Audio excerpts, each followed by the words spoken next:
Throughout the centuries, nations have battled one another, forcing soldiers to defend themselves in increasingly ingenious ways. Through this, functional fighting armor was developed, but over millennia, different cultures have adjusted their armors to fit a variety of purposes, resulting in some of the most mind-blowing suits you've ever seen.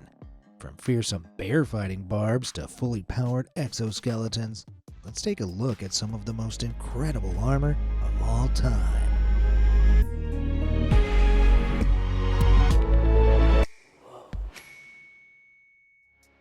Oh hell no! Back in the mid-14th to 15th century, Germany decided to weaponize its beekeepers. Wait, it didn't? Then what on earth is this thing? While it does look like a hellish beekeeper headpiece, these bulbous grated helmets are actually called Kolben helms. They were worn by mounted tournament combatants armed with clubs, blunted swords, or kolbens, hence the name. These frightening face cages varied in size, but some of the larger surviving relics measure about 19 inches tall and 10 inches wide and weigh upwards of 13 pounds, so it would have been like wearing a large hollow bowling ball on your head. This type of tournament armor often locked the wearer in place, so with all that weight pressing down, it probably wasn't the comfiest thing to wear. Crafted from an iron structure with some variants covered by canvas and gesso adorned with a floral pattern, these helmets were padded inside to fend off most injuries. As incredible as they look, due to the delicate gesso decoration, very few of them have survived intact to present day. Oh man, who will fight for the honor of the bees now? Puff Daddy. I love eating fish, but I've never worn one, unlike the Kiribati people. This community first arrived on the island of Kiribati in Micronesia roughly 5,000 years ago. With materials scarce, these resourceful people crafted tebarantati armor made from the dried remains of fish. The helmet was crafted by catching an inflated pufferfish, burying it, and in a week, it'd dry out to the point where all that remained was a hard, spiky skin. They weaved breastplates and backplates from coconut fiber and completed the ensemble with swords made of wood inlaid with shark teeth. I know it's made of all natural materials, but that's so metal. As impressive as tebarantati looks, this armor was not great for combat. The warrior wearing it would need to be propped up during duels, and the armor itself would shatter under a single solid blow. Instead, it was likely used for ritualized combat and ceremonies. Although I reckon if someone in this terrifying getup challenged me to a fight, I'd just surrender immediately. Brewster Body Shield. In 1917, World War I was raging, and American doctor Guy Brewster wanted to do his part. So he did what any normal man would do at that time. He invented his own suit of armor.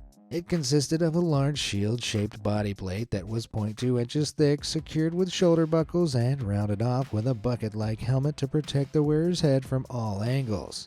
In April of that year, Brewster donned the armor himself to demonstrate its merits. He was struck with a sledgehammer and then shot with a machine gun. Luckily for him, the tests were successful, with Brewster claiming that the impact of the gunfire was only a tenth of the shock of a sledgehammer. Even so, weighing a hefty 40 pounds, the armor was cumbersome to wear and the helmet reduced visibility significantly, meaning it was practically useless. Also, by 1917, the war was drawing to a close, and so the armor never took off. What a shame. The Brewster Battalion has a nice ring to it. It's a cling thing. Nothing frightens me like a person jumping out wearing a scary mask, so I'd have a full-on breakdown if this guy charged at me. This armor was traditionally worn by the Tlingit tribe, who've inhabited southeastern Alaska and nearby islands since around 8000 BC. These warriors wore a sleeveless hide coat custom fit to the body with a wooden collar and helmet, which depicted the faces of humans or animals and were designed to instill terror in their enemies. Well, I'm not their enemy, and I'm still terrified. If someone tried to strike, the warrior could lift their shoulders up, locking the collar and helmet together and protecting their face. As a test of strength, the warrior held the collar up to their face by clamping down on a small wooden protrusion inside it with their teeth. If they didn't have the jaw strength, the collar would drop, leaving them exposed. Man, those warriors must have incredible draw lines. Fantastic Filippo. If you want to stand out today, you wear clothes from famous designers like Giorgio Armani or Calvin Klein. But back in the 16th century, the one name on everybody's lips was Filippo Negroli. His armor designs were completely impractical for the battlefield, but were so detailed that the wealthy purchased armor from him purely to show off just how rich they were during parades and ceremonies. And when Charles V, then the Holy Roman Emperor, came to Negroli wanting a Bergeret, that's a fancy way of saying helmet, Negroli created his magnum opus. This golden Bergeret was meticulously crafted from polished metal, and the hair was detailed with real gold, meaning it weighs in at around 8 pounds. While it looks like it was made for a cyclops, it's believed there was actually another part of the faceplate that would have detailed the eyes and nose, covering the emperor's face entirely. But for some reason, it was never made. Well, at least they got the chin portion covered. God knows His Holiness needed it. Garish gauntlets. From the late 15th to the early 16th century, Holy Roman Emperor Maximilian I reigned supreme. He had the body of a man and the nose of a pancake. What is it with holy emperors and odd facial features? Anyway, face aside, this emperor loved armor, as you can tell by these absolutely incredible steel-forged gauntlets. What on? Was this guy terrorizing a couple of hobbits around Middle-earth or something? The late Gothic style means they were probably created around the 1490s or possibly the 1520s with that intricate floral etching. Those aren't the only crazy-looking gauntlets I found, though. In May 2023, I was scrolling through Facebook reading an inspirational quote posted by my auntie Pam when I came across these spiky gloves. The group Ancient Explorers claimed that they date back to 300 BC from some not-too-specific Indo-Persian empire, but I don't believe that for a few reasons. One, they look in suspiciously good condition for armor that's supposedly over 2,300 years old compared to other verified items of the time. And two, if you Google Persian Warhammer cosplay, some suspiciously similar images crop up. Yeah, I'm not sold. They still look cool though, not practical in any way, but I imagine they'd be very useful back scratchers. Do you know exactly what they are? If you do, let me know in the comments down below. Marleyan male.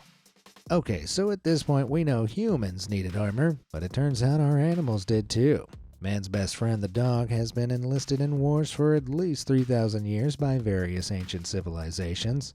And if we rewind to Japan's late Edo period around the 18th century, one eccentric samurai had a full set of armor commissioned for his pooch, including a mask made of carved wood. It was likely only ceremonial, however the army the Spanish conquistadors decked their dogs of war in most definitely wasn't. Several records from the 16th century, when the Spanish invaded the Americas, claimed they used dogs which had spiked collars tied around the necks and legs to make their attacks more efficient. Though if we rewind further to around 300 BCE, Molossian fighting dogs used by the Romans were described as wearing full armor. Though different interpretations through the years have seen this imagined as plate, scale, and leather armor. But what if you're not a dog person? Were cats ever laden with armor and thrust into battle? Well, as far as historians can tell, no. But that didn't stop Canadian artist Jeff DeBoer. Back in the early 90s, Jeff, inspired by the 15th century armor made for dogs and horses, carefully constructed this plate mail armor for a battle cat. It's been made in the medieval European style, which is odd because if I were Jeff, I'd have made it the Persian style. Get it? Purr? Like a cat? Yeah, okay, I'll see myself out for that one. Horton hears a feud. They say bigger is better, and I have a feeling that's why people used war elephants. Elephantry were used in battle to break enemy ranks and instill fear, but even these living tanks needed some protection. Check out this armor made for an adult Asian elephant hailing from around 17th or 18th century India. The remaining armor boasts almost 6,000 plates made from leather and metal, but would have been close to 8,000 complete, tipping the scales at a whopping 260 pounds. That's roughly the same as 40 clay bricks. If it was complete, there's 2 body panels missing. It would weigh over 350 pounds. Even with the missing pieces, it still holds the Guinness World Record for largest suit of animal armor. It even comes with tusk swords that would have been mounted onto the real tusks of the elephant. In South Asia, elephants featured in warfare from the first millennium BC until the 19th century. These animals were used to charge enemy lines or to counter an impending enemy attack. The main reason, however, was psychological. Imagine you're a European soldier who's never even seen an elephant before, and then you see that. We're going on a bear hunt.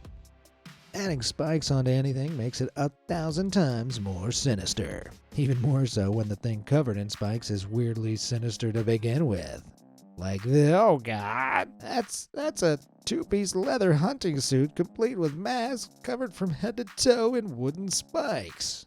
Since 2014, a photograph of what the original post claimed to be a Siberian bear hunting suit from the 1800s has circulated around the internet, with many people speculating on its true origin and purpose.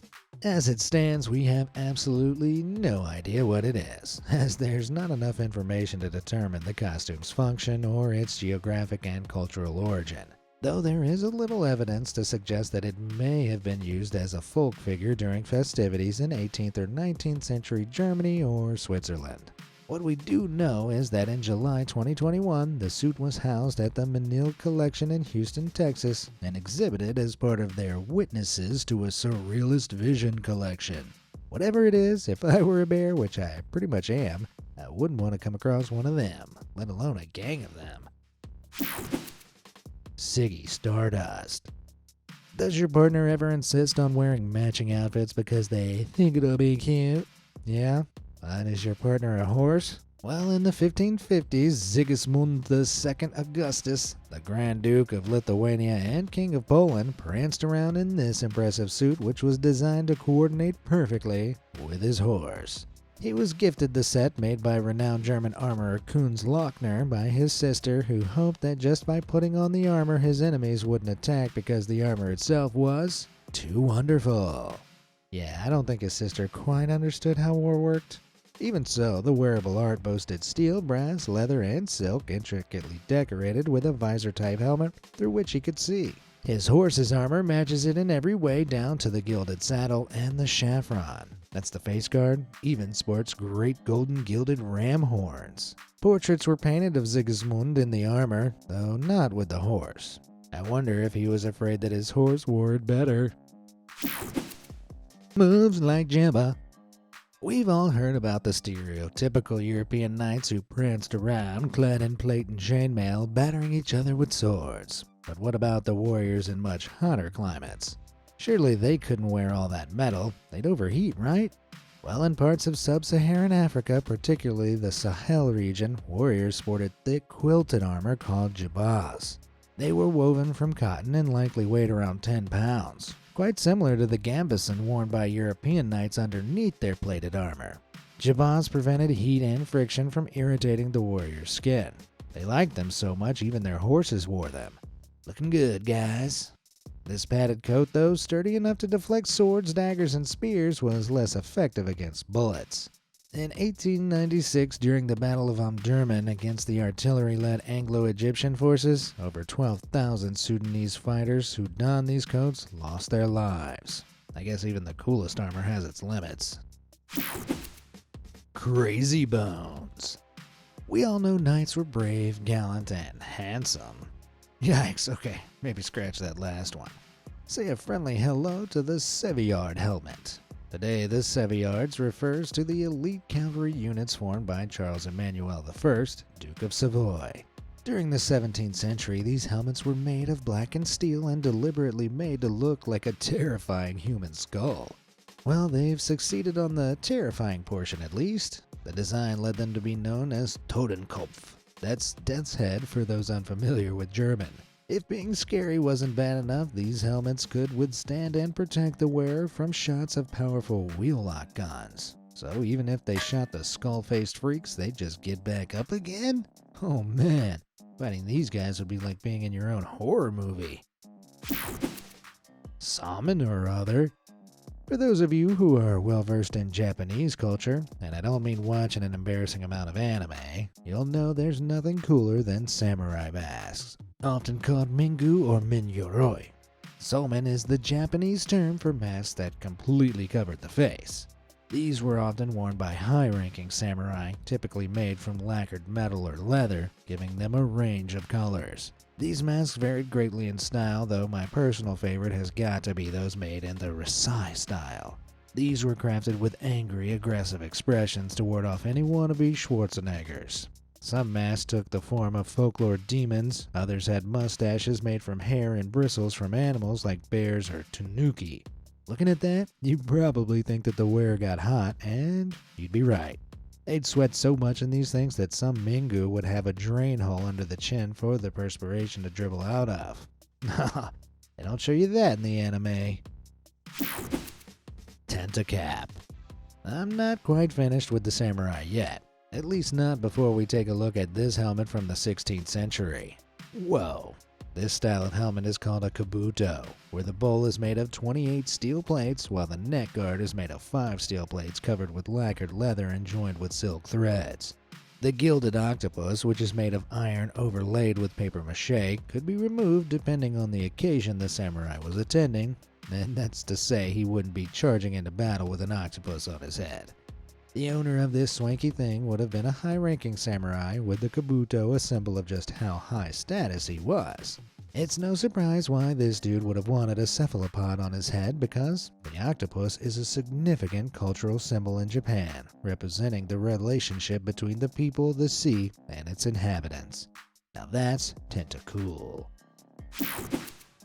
Huzzah for hussars. When your granny says, "Ooh, you're such an angel," she usually means you're nice and well-behaved. Well, maybe she'd think differently if she saw a troop of Polish hussars charging towards her. This heavy cavalry served the Polish-Lithuanian Commonwealth between 1503 and 1702. The first thing you've probably noticed about these awesome Avengers are those large wings attached to the cuirass. Made of wooden slats with eagle, falcon, or vulture feathers, they would have been a vision to behold. The hussars acted as shock troops. As they charged forward, the sight and sound of their clattering wings is believed to have spooked the enemy's horses, and I dare say, the enemy too. The rest of the hussars' armor was made to measure for easy movement, keeping it light and comfy, weighing around 33 pounds. This allowed the hussars to be relatively quick and let their horses gallop at full speed for extended periods. Not so angelic anymore, eh, Grandma? Illustrious Leiberts. We all like to express ourselves, some through drawing, some through painting, some through the crafting of armor, and back in the 1550s, Elsius Leibarts was the armor maestro. He cobbled this set together for Maximilian II of the Holy Roman Empire. Welded from steel and brass, this was richly decorated with scenes of Roman mythology, with many Hercules dotted everywhere. That's not the only legendary armor Leiberts constructed. Between 1563 to 64, Leiberts was added again, and he created this stunning parade armor for King Eric XIV of Sweden. Clearly, he had a thing for classical mythology, hiding the menacing face of Medusa amongst the intricate details of this blackened piece. Though as far as I know, looking at this won't turn you into stone. Joust is the house. In the early 16th century, Germans loved their jousting so much that they created the Gesteck, which means joust of peace. This has 2 contestants armed with blunt lances who charge at each other. The aim is to unseat the opponent or break a lance against their armor. Doesn't sound peaceful. The cool part about this armor, though, was that the horse wore a straw-filled chest bolster as a bumper to protect both itself and the rider's legs in case of a collision. The horse would also wear a blind chevron on its head to keep its eyes covered and prevent it from shying away from the charge. I know I like to run around wildly whenever I'm blindfolded. By the 1580s and 90s, jousting in Europe was old news. However, in the now German state of Saxony, it was still in full force, and incredible suits like this set were being made to one-up the competition. The whole thing together weighed over 90 pounds. That's about half the weight of the average modern man. A lot of that weight came from the thick shoulder shield strapped onto the armor, designed to keep the wearer's torso in one piece after being slammed with a lance. It's believed that this armor was worn at a wedding tournament in Dresden. And to think, I could barely afford a DJ at my wedding. Nail in the head. Trust me, fellas, I know ladies. And believe me when I say there's nothing a girl loves more than a couple of feathers sticking out of your head. Why are you all looking at me funny? It worked for the high-ranking officials at the Chinese imperial court of the 18th century. Some things are just timeless. This ceremonial armor is called Dingjiao, which means armor with nails. It consists of a jacket with sleeves and an ankle-length skirt, and its name comes from the fact that it's crafted from overlapping plates nailed inside the fabric layers, flaunting those all-important nail heads that can be seen on the costume's exterior. Now, being a fairly impractical military costume, officials wouldn't let this get scuffed up in a real battle. Couldn't risk knocking a feather from this fancy cap. Heavens above. In 1672, a strange package arrived at the Swiss city of Wil. Though it wasn't just any package, it was Saint Pancratius, a martyred saint. You might think I mean a statue of him, but no, I mean him, or more accurately, what was left of him. He originally arrived dressed in a Roman legionary uniform, but after being stored in the city's Catholic church for several decades, the remains were eventually placed in a suit made by a silversmith in Augsburg, Germany, in the 18th century. And what a suit! The parade armor he was gilded in featured a golden halo over the helmet and a silver tunic-type gown covering the lower half. Obviously, this wasn't practical armor, but it provided a solidly posed structure to showcase the martyr's remains. But why? Well, in the 16th century, the Protestant Revolution was surging across Northern Europe and Catholic churches were getting plundered. Looking for something to replace their decorations with, Catholic churches turned to holy remains found in the catacombs of Rome. Skeletons were assembled together and adorned with jewelry, clothes, and, in this case, armor, then put on display. Well, that's a story that gets under my skin. Talos. While historic sets of armor are cool, the futuristic sets you find in video games are on another level, like the combat suits from EVE Online. Just look at how badass it is. I wish it was real, and amazingly, it nearly was. Back in 2013, the U.S. Special Operations Command announced the development of a Tactical Assault Light Operator Suit, or Talos. Wow, it looks like something out of a video game. The Talos was comprised of a powered exoskeleton that would enhance the strength, speed, and endurance of the wearer, essentially making them superhuman.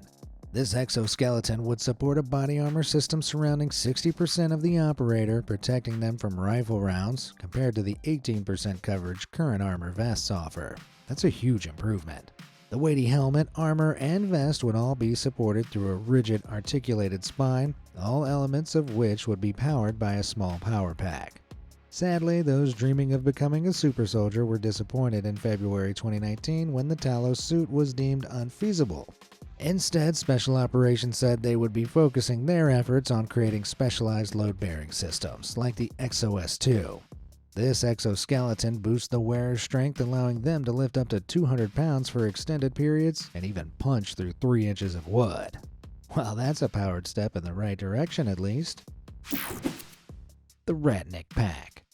It's not just the US looking to the future, because Russia's Ratnik 3 seems to echo some of the earlier promises of the Talos suit. It too is a powered exoskeleton with a lower half comprised of a titanium framework fixed to a small power pack on the back that enables increased strength and stamina. Alongside shrapnel protection, the arms and torso of the Ratnik are covered with a fabric specially designed to contain heat and make the wearer invisible to infrared imaging. But the helmet is the most crucial part of this armor, as the visor is equipped with a laser aiming system and a digital display hub for all the connected systems, a bit like an Iron Man suit. This sounds too futuristic to be real, which might be because it is.